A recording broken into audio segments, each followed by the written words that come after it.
Hello guys, and welcome to the second half of creating an animatic. In the first part of this video we talked about creating your poses and creating it into much less a storyboard of what's going to happen. We talked about creating a parent to a child, which simply is just stating that if you have one object, you would want, you have object A and object B. You want object B to always follow object A, and in terms with that, what he's doing is that you would only have to move object A, and object B is automatically going to follow. And object B is a child, object A is a parent. We could go a lot more into detail with that later on, but right now this is not really a tutorial video per se. It's just a video that would inform you of the processes involved with actually creating your video game and creating your scenes and creating your movements for your animation, and just giving you a foreplan of what is going to be involved and what you have to do. So here we have his hand, which is the parent, and his child, which is the head, which in turn, if you move the hand, it moves his head, which moves the entire body. We have that there. My first scene is complete. And when I say my first scene, I mean my first pose in the animation of this being a cinematic grab that a character will do to an opponent. So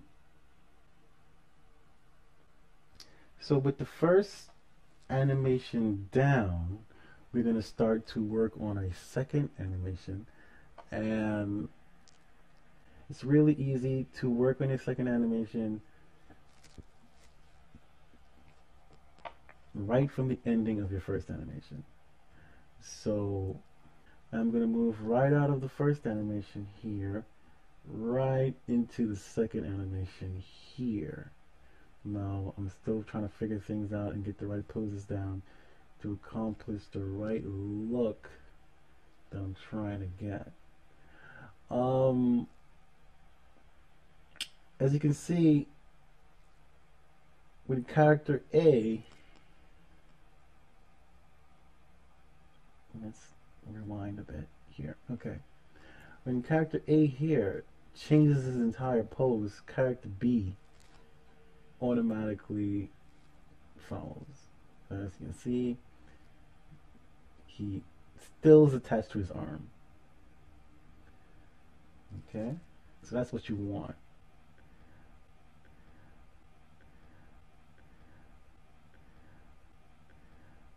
So here I'm working with the second look. The second pose is pretty much, I'm looking around to see which poses will fit right, and I think I decided on this one. With the second pose, it's going to be the pose he makes right before he begins his swing. So right now I'm posing his arm, I'm posing the character, twisting his arm, getting his arm positioned into the right pose that I'm trying to accomplish for him to thus begin his swing to actually throw the character. So this is the pose here. Of course, it takes some time to actually feel the pose out, and another thing I want to mention is with the view, whenever you're creating poses, you want to have a basis to where the audience would see your characters. So I like to use the front view for that. If you look right here, it says this is the perspective view. So we could move the camera around, adjust the camera, we're going to this drop down tab here, and we're going to choose the front view.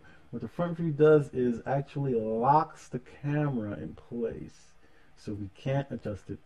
And any way you would look, this is the front view you'll see for your character. This is the front view you will have,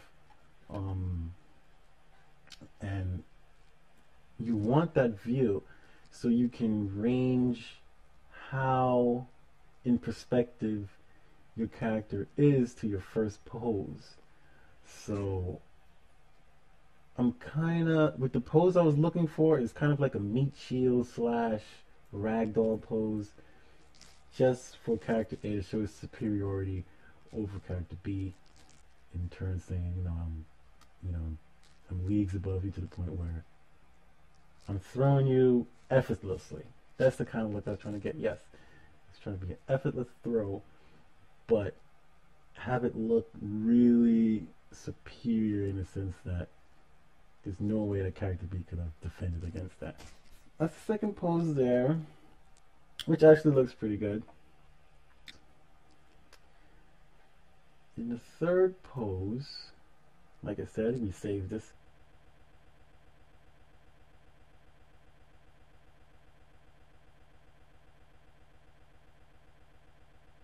What I'm trying to do is show the wind up for his swing, getting the character models positioned in the right place for him to symbolize that he's actually winding up to begin his throw, to throw the character across the screen to the other side.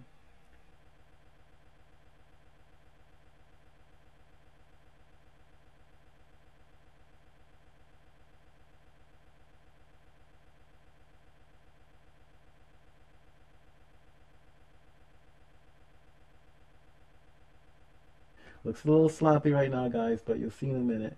I normally place all my character models in the same space.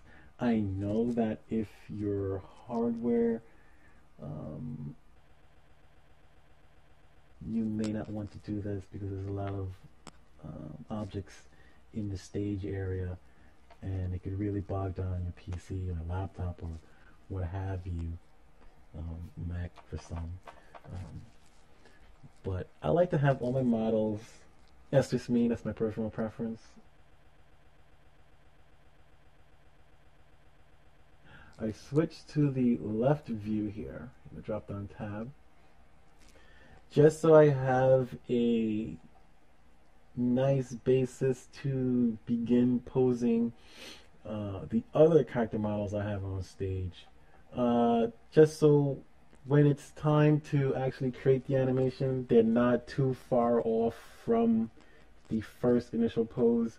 And as I zoom out here, we can see clearly the different stages that the throw is happening in. It's not a tutorial video for Daz Studio.